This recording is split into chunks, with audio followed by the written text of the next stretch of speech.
Good. This time this worked. I think a lot of us at home didn't really see the first 40 minutes. I don't know if Sam told you about the broadcasting snafu that the league or the Paramount had.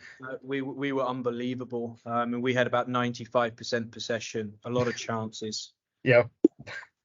I guess if you can give us an overall perspective, given that we missed such a chunk of it, we missed the 95% of possession and all the good stuff.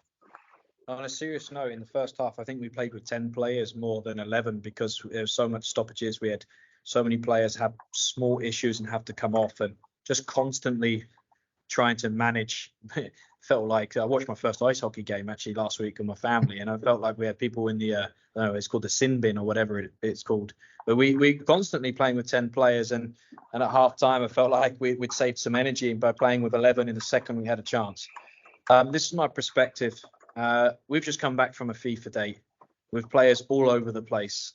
So not only have we come back from FIFA date, we're now travelling on the road against a very good team. We've got Paige Matea suspended. We've got Bailey Feist out, two key starters from the first two games. It doesn't get much tougher, and we've just picked up 3 points. The mentality tonight from everyone was unbelievable. And also, we continue to build our habit of being a team hard to beat.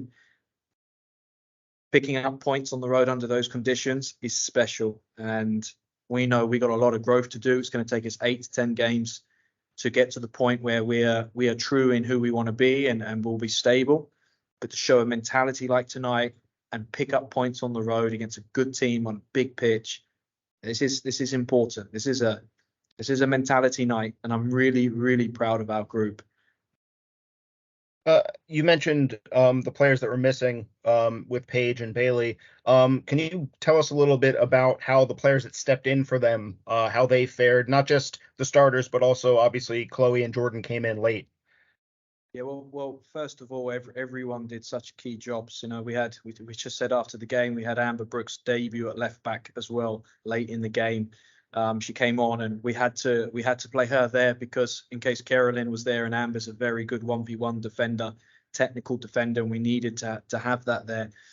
Ines, I thought was superb in her debut. Shiva just brought all that energy from Ireland, from national team, where she just played against one of the best teams in the world, chasing them around the pitch and chased Caroline around the pitch tonight. Those two were very impressive in slipping right in. But it took Andy, it took Sanchez and the experience of those players to help them. But I've got to have a look at Aubrey and the back line tonight. I don't know if you saw, we had 10 or 11 minutes of stoppage time. I felt we could have played another half an hour and we wouldn't concede, because these guys were just unbelievable in making sure that they put themselves in the right place to break up play and defend the box. Against OL Reign, we just closed the game and defended the box so well. Tonight, we've defended the box and closed the game really well. This is important. You know, new habits that we're building starts with mentality. Happy with everyone that stepped in, but it took all of us tonight. I'm just very proud of the mentality of the group. And you asked about Geordie. Geordie's experience pro to get her back on the pitch was important, and Chloe's energy. And you saw glimpses of it, her quality on the ball. If you know, when we've got the ball in the game, you're going to see the quality we've seen. But she gave us energy and defensive work that we needed at that stage of the game, and excited for her future. This was a step we really wanted to take tonight. We wanted to get her on the pitch because it could have happened earlier. I'm careful. I'm a cautious person. I want to get this right with her. And we had 3-game week, and we felt we needed to get her rolling tonight. Great. Let me pass the mic over to the other folks on the call.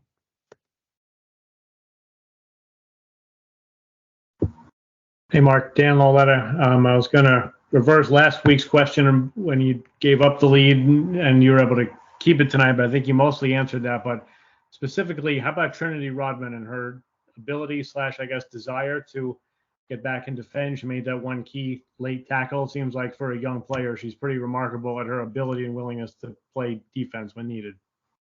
20 years old, I think. She's had a birthday recently. 20 years old. She's one of the most dangerous players on the pitch when she has it and when she doesn't have it. And then she's playing right back for the last 15 minutes, getting us out of trouble. This is just the beginning for Trin. the medium and long term target is to her playing at this level for every minute of the game, and it takes a couple of years in the right structure to be able to do that. It's not, and right now we're just enjoying these amazing moments of brilliance, and also this mentality to want to help the team. She's a winner, Dan. We see a 20-year-old with talent, but she's a winner, and she's going to do whatever it takes all the time to help the team win. And we saw that from Tara, Sam, Amber, Dorian. I mean, Dorian had her best game tonight that she's had this season, and I'm really excited for her. She shut down the wingers for even when Carolyn came over. She shut down Carolyn. They moved Carolyn away from Gabby Cole because Gabby Cole shut her down. Dorian then shut her down, and they moved her at centre forward to try and get her in the game. And we did a tremendous job of keeping her quiet. Yeah, very happy with the group, especially in the defending side. And then as far as Ricketts is concerned, is there anything that you learned or took from the experience with Moultrie that you've taken into now, going through a similar scenario with a very young player in the team? Yeah, I had a conversation with her before the home opener. I just felt like her performances in training deserved to be in the roster and deserved to get an opportunity to play. But I just wanted her to be able to see a game and be around the game and not have to have the stress and the pressure. I think the lesson is it's a long journey, and it's not just all about soccer. Her soccer abilities in training has been superb, but it's the mindset, it's the emotional side. And we gave her the heads up 3 or 4 days ago. We felt she was going to play in the next week. We told her 2 days ago that she was going to most probably play in this game. Told her this morning that was really, we felt confident that was going to happen. So I think the biggest lesson is trying to help her with everything around the soccer, because the soccer comes easy to her. And to get her, I told her at the end, you know what, Chloe, it's pretty brutal of me to put you in this game 2-1 up and chasing North Carolina on this big pitch. But we wanted to take this step. She deserves to be on this pitch, and I wanted to put her in a place to be able to start moving forward. And one more kind of generally to build on that, not just for Ricketts, but any player kind of making their pro debut, how much do players tend to relax after they get that first one out of the way, the debut butterflies, even if it's just for like a minute in stoppage time? Good question. I think that once you get out and you feel all the emotions, I think she's going to wake up tomorrow. She's going to be on cloud 9, but her body's going to be empty because of the adrenaline and the excitement. I think learning from that, and we've also worked hard on preparing to perform physically, mentally, and the players have been supportive of that. It's good to get that out of the way, and now it's just more focus on soccer and making sure that we're preparing everyone the best way we can. Great, thanks, Mark. Thanks, Dan. Andre, go ahead. Hey, Mark, thanks for speaking with us. Had a question about VAR. Oh, can you hear me? Yep. Okay, perfect. Yeah, I just had a question about VAR and all the decisions and I guess the lengthy waits. Kind of like, what's been your assessment? Because I think we've had the past couple games have been pretty VAR heavy for the Spirit. Yeah, I've got like 2 or 3 opinions. I think first of all, we were warned before the game. There was a slight delay on VAR, the referee meeting, and just be patient. So I think there's awareness that, we were warned of that, and that came true. Number 2, I know before the FIFA date, there was quite a few lengthy VARs. And I remember hearing people say it felt like 6, 7, 8 minutes. I went back and I had a look, and there were 4.5 minutes in some of the other games in the league. Emotionally, as coaches, it feels like 6, 7, 8 minutes. But yeah, I think we got to be as objective as possible. If it's taking 2, 3 minutes, probably realistic sometimes. If you've got a slight delay, if it's 4+ minutes, I think that's too long. But we need, this is my belief, we need to get decisions correct. Imagine tonight's game without VAR. Imagine without it. I know there was a lot of stoppages, but because of that, the right decisions were made. So it's a journey, and it's the start for this league, the first league in women's soccer. It's hundreds of thousands and not millions investment, and it's an important step for the league. Appreciate that. And also, I guess adding on to that, the 10 minutes of stoppage time seemed like a lot. And I know that, you're probably familiarity with the team last year and how late in the game they would get in these moments where they absorb a lot of pressure. Did you have any concerns with kind of getting into that and dropping that back so deep that's late in the game, especially with that much stoppage time? We had a few moments in pre-season where if things started to go not well, we saw behavior and mindset kind of adjust the wrong way. I think we addressed that. OL Reign put all those doubts to bed. You saw this team in the second half. There's only one team that was going to win the home opener. And you can't say it's on game day and it's just management. It's culture, it's standards, and it's about having the right people on your team. The people that really want to pull together when things get hard, and the people that will fight for each other. So I wish there was a magic answer that a player or staff wave their wand, get the right people, have the right standards, and work like this every day. It's been a big change for the group, an adjustment of the group. We work hard. We work really hard. Our schedule is busy. It's intense. We're on the pitch a lot and we're in meetings a lot. When you have high standards and you got the right people, a mentality can be grown, and we're showing a team that we're a team with a great mentality at the moment. Appreciate it. Thank you. Got two more. Let's go, Peyton and Jason. Hi, Mark. So missed part of the game, but from what we could see, Marissa Shiva played a lot, had a lot of time with Ireland, played against Casey Murphy. So going into that again tonight, I guess, what did you see in her performances from Ireland and going in, and how has that carried through with the decision to play her for a longer stint tonight? Yeah, she's been coming off the bench for us before the FIFA date and doing very well. Really proud of her for Ireland. I thought she had great performances, and I'm really excited for her to have that experience. And we all, we have our Irish flags waving high, wanting her to get that World Cup place.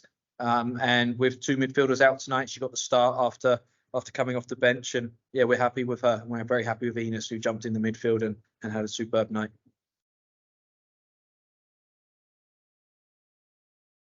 Thank you. Yep.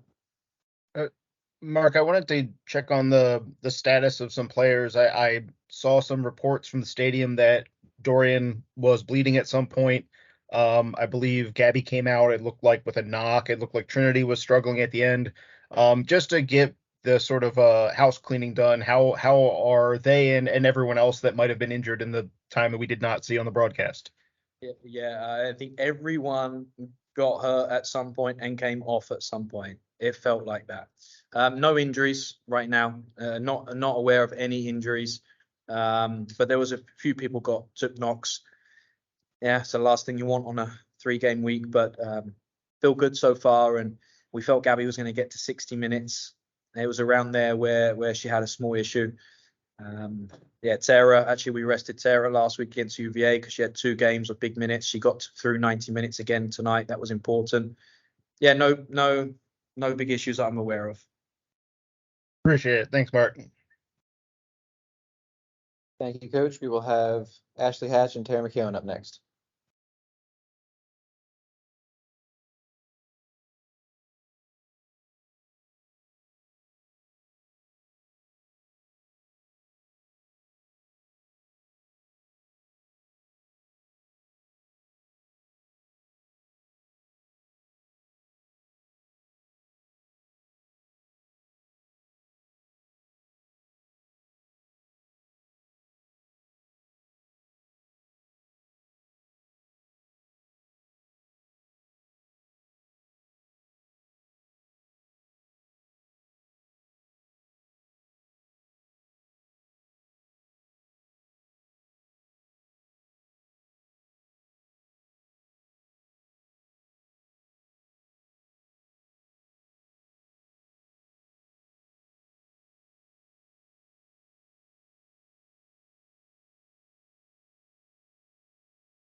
All right, we have defender Tara McKeown and forward Ashley Hatch. Jason, go ahead and kick us off.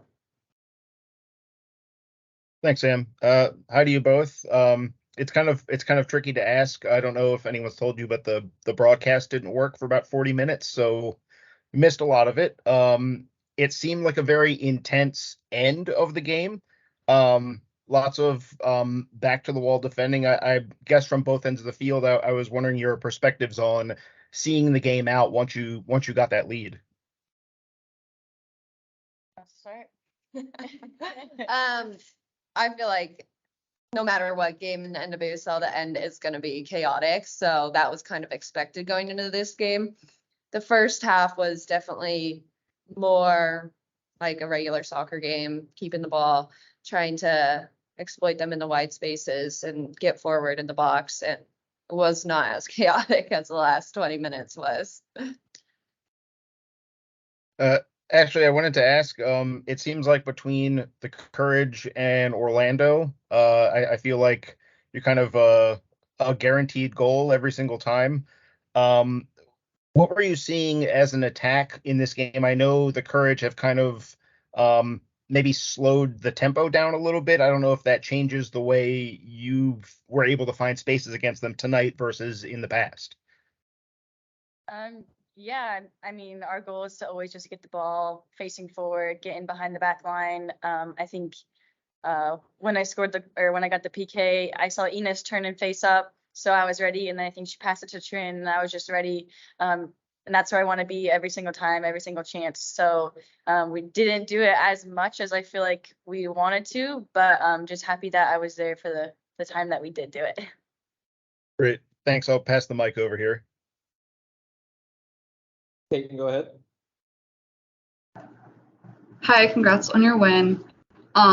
Noticed that you guys are wearing black shorts today. You weren't last away match. It was not part of the kit debut. I know it's not exactly pertaining to everything that just happened, but I was wondering if there was anything that you guys could speak to about that decision, or if that was something that came from the players. Yeah, so we as a team, as a coaching staff, just felt that wearing black shorts would help players feel maybe a little bit more comfortable, and so we decided this game to go with the black shorts. All right, simple. Sounds Yeah. good. And then just like in these moments, as we've had VAR obviously playing a role in all of these games, how has that impacted you guys, like in those moments, or like actually as you were going up taking PK? That's very different than last seasons prior. So is that, do you think, changing your process, or how has that impacted, I guess, the way that you guys are functioning as a unit? It impacts a lot, but I think the upside is definitely worth it. It does impact, the time that it takes to make a call, or you just got to be a little bit sharper in the box, whether especially for the defenders. As an attacker, it's also comforting knowing that we can get those calls for us, because sometimes they get missed. So yes, it changes the game a little bit with the time and everything, but I think it's definitely worth it, and it's definitely helped us out. So yes, it's an adjustment, but I'm happy that's the direction we're going. Awesome. Thank you. Andre, go ahead. Hey, congrats on the win. Thanks for speaking with us. I'll start with Ashley. Just had a question about like playing in the style of attack that you've been playing. Of course, we unfortunately missed a lot of the game today, so apologies for not having seen a bunch of it. But it also seems like when you play North Carolina, the games are always quite physical. So you just talk about like just preparing for that sort of physicality from North Carolina, and every single game you play, it seems like a Royal Rumble. Yeah, North Carolina is a good team. They have a good mentality, and so we know every time, especially when we come to their home pitch, that it's gonna be a fight. So we're prepared. We're always ready for it, and we know that we got to fight to the very last minute, as Tara knows, brick wall over here. But yeah, it's always gonna be a tough one. They're a great team. They're always fighting, so we know that we just gotta up it when we come and play at their home turf. Appreciate that. And Tara, as the hardcore, defensive unit to keep the win at the end, when you saw 10 minutes of extra time go up, what was like going through your brain? At first I was like, well, 10 minutes, this is already getting crazy. And then there was like, I swear we were 10 minutes in, and I asked Ange, I'm like, how much more time? She's like, 6 minutes. I'm like, are you for real?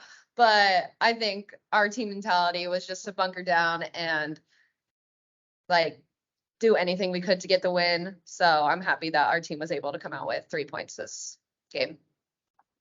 Definitely. And the last question, just kind of wondering overall, I know we've talked a lot about the transition to center back, so I'm not going to harp on that, of course, but good game to close it out, but also just the introduction of VAR is brand new this season. So how does that like impact, especially those moments? Does it make it even more intense knowing that sometimes every decision is going to be reviewed?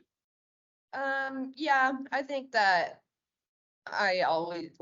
we always try and just make the right plays. So that's like the first priority is just to like do what I can to make sure that VAR isn't on me. But yeah, I think VAR is good going forward. Hopefully it's more efficient, like once we start getting used to it and there's not as long as stoppage time when they are reviewing, but I definitely think it's good for the game going forward.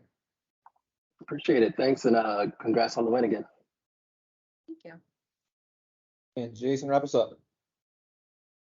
Kind of an easy one. I think when you've been down to North Carolina and won before, there's been a team trip to Cookout. I need to know what the order is, or the fans will have my head on a platter. I think I have to ask this.